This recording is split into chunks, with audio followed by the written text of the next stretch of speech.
उसे जीना नहीं था, वो खुद को ख़त्म कर देना चाहती थी। उसके दिमाग में हमेशा यही विचार आ रहा था। उसने डिसीजन ले लिया था, सिर्फ अंत कैसे करें इसके बारे में सोच रही थी। चारों ओर अंधेरा ही था। अपनी ही सोच में मग्न पारुल नीचे बैठकर बहुत वक्त ऐसे ही बैठे फर्श की तरफ एकटक देख रही थी। पति के धोखेबाजी से पारुल अंदर से टूट गई थी। उसके बोले हुए वह शब्द पारुल के दिल में घाव कर गए थे। इस बार पंकज ने तो हद पार कर दी थी। अब और जीने का कोई अर्थ ही नहीं बचा था। अब खुद को खत्म कर दूं, इसके सिवाय दूसरा विचार उसके मन में नहीं आ रहा था। दोनों बच्चे गहरी नींद में थे। एक नज़र उनकी तरफ देखा, उनके सिर पर प्यार से हाथ फेरा। आंखों में आंसुओं की धारा बहने लगी थी। उसने मन में एक दृढ़ निश्चय किया था। रात के 2 बजे थे, हर तरफ बहुत सन्नाटा था और वह धीरे से उठी और दूसरे रूम में गई। गले में फांसी का फंदा डालने ही वाली थी, तभी कुछ गिरने की आवाज़ आई। पारुल का 2 साल का बेटा जोर जोर से रोने लगा। उसी क्षण पारुल की 6 साल की बेटी चिल्लाने लगी, मम्मी छोटू बेड के ऊपर से नीचे गिर गया है, तुम कहाँ हो? देखो ना छोटू कितना रो रहा है। पारुल भागकर दूसरे रूम में आई और अपने बेटे को उठाकर अपनी गोद में लिया और अपने सीने से लगा लिया। बेटी रोते हुए बोली, मम्मी तुम कहाँ चली गई थी? मुझे बहुत डर लग रहा था। तुम हम दोनों को छोड़कर कहीं मत जाओ, मुझे अकेले में बहुत डर लगता है। पारुल अपने दोनों बच्चों को पास लेकर जोर से गले से लगा लिया और रोने लगी। दोनों बच्चे उसके सीने से लिपट कर सो गए। रोते रोते पारुल को कब नींद आ गई उसे भी पता ही नहीं चला। काम वाली बाई गंगू की आवाज़ से पारुल की नींद टूटी। अरे मैडम, आपने बाहर का गेट खुला क्यों छोड़ दिया था?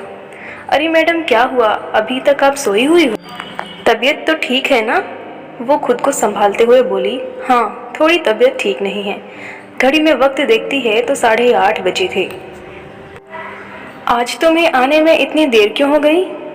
मैडम चौथी गली में मेहताजी रहते हैं ना, उनकी बहू ने फांसी लगाकर आत्महत्या कर ली है। 2 बच्चे हैं उनकी एक 10 साल की बेटी और 6 साल का बेटा है। यह सुनकर पारुल के कलेजे को धक्का लगा। अपनी साड़ी ठीक करके उसने पूछा, कब हुआ? गंगू ने बोला, रात को हुआ मैडम। मैंने ऐसा सुना है कि उसके पति की दूसरी औरत से संबंध थे। कमबख्त अभी तक नहीं आया। अचानक पारुल गुस्से से बोली, अच्छा किया, वह आया या नहीं आया उससे क्या फ़र्क पड़ता है, अब वह थोड़ी ना देखने आने वाली है।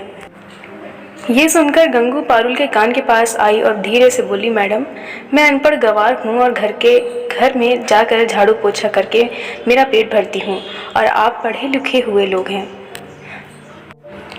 भले ही मैं आपसे उम्र में बड़ी हूँ, जीवन का अनुभव आपसे थोड़ा ज़्यादा है। आजकल साहब और आपके बीच जो चल रहा है वो ठीक नहीं है। मुंह बंद था फिर भी मेरे कान खुले रहते थे। एक औरत हूँ और औरत के दुख में भी समझती हूँ, इसलिए मुझे आपको एक बात बतानी है। आत्महत्या ये कोई भी समस्या का समाधान नहीं हो सकता। ज़िंदगी में उतार चढ़ाव तो होते ही रहते हैं, इसका मतलब ऐसा नहीं कि आप अपनी जान दे दो। मैडम जी, कभी कभी आदमी अपना रास्ता भटक जाता है, पर अंत में घूमकर अपने ही घर वापस आता है, और जब नहीं आए तो भी क्या फ़र्क पड़ता है। आप किसके लिए मरना चाहती हो? जो आपको प्यार नहीं करता, जिसको आपकी थोड़ी सी भी परवाह नहीं हो। उसके लिए आप जी नहीं सकती जो आपसे प्यार करते हैं, जिसको आपकी कद्र हो। आपके माता पिता जो आपसे बहुत प्यार करते हैं, आपके बच्चे जिनको आपकी ज़रूरत है। गंगू का बोलना सुनकर पारुल की आंखों में से आंसू की धारा बहने लगी। पारुल गंगू को गले लगाकर रोने लगी। गंगू पारुल को पीठ पर से हाथ फेरते हुए सोफे पर बैठाती है और बोलती है, बुरा ना मानो तो एक बात बोलूं मैडम, खाली दिमाग शैतान का घर होता है। आप घर में बैठकर फालतू बातों को सोचते हो। मैं आपके घर में काम करने के बाद 9 से 3 इस वक्त स्कूल में झाड़ू लगाती हूँ। वहाँ की प्रिंसिपल मैडम बहुत अच्छी हैं।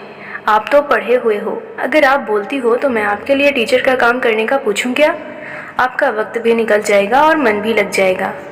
इस पर पारुल चुप बैठी थी। कोई भी जवाब ना मिलने पर गंगू बोली, मैं आपके लिए चाय लेकर आती हूँ, और गंगू काम करने में लग जाती है। काम निपटा कर बोलती है, मैडम मैं जाती हूँ। उतने में पारुल उससे बोलती है, रुको गंगू, तुम स्कूल में मेरे लिए पूछना यदि संभव हो तो प्रिंसिपल मैडम का नंबर मुझे ला कर दो। गंगू के चेहरे पर खुशी का भाव दिखा। गंगू पारुल के पास जाकर बैठी और धीरे से बोली, मैडम, मैंने दूसरे रूम में बेड पर स्टूल रखा हुआ देखा था। ऐसा आप कभी भी मत करना। यह आपका घर है। इसे बचाने को आपसे जो हो सके वह कीजिए। बिना लड़े आपने हार मान ली। गंगू पारुल के हाथ पे अपने हाथ में लेकर बोली, मैडम, मैं एक फिल्म में एक हीरो ने एक डायलॉग बोला था, लड़ाई लड़कर जीती जाती है, मरकर नहीं, क्योंकि मुर्दे कभी लड़ा नहीं करते। गंगू हाथ नचाते हुए ऐसे बोलने लगी। ये देखकर पारुल को बहुत हंसना आया। गंगू का बोलना सुनकर पारुल का मन हल्का हो गया और उसे एक नई आशा की किरण भी दिखी। वह अलमारी में से अपने सर्टिफिकेट निकालने लगी। दोस्तों, पति पत्नी का ये रिश्ता बहुत स्नेही होता है। भगवान को यही दुआ करती हूँ कि कोई भी पति पत्नी के जीवन में ऐसा मोड़ नहीं आना चाहिए। अगर आया भी तो आत्महत्या ये उसका इलाज नहीं है। जीवन में कोई भी समस्या आत्महत्या ये समाधान नहीं हो सकता।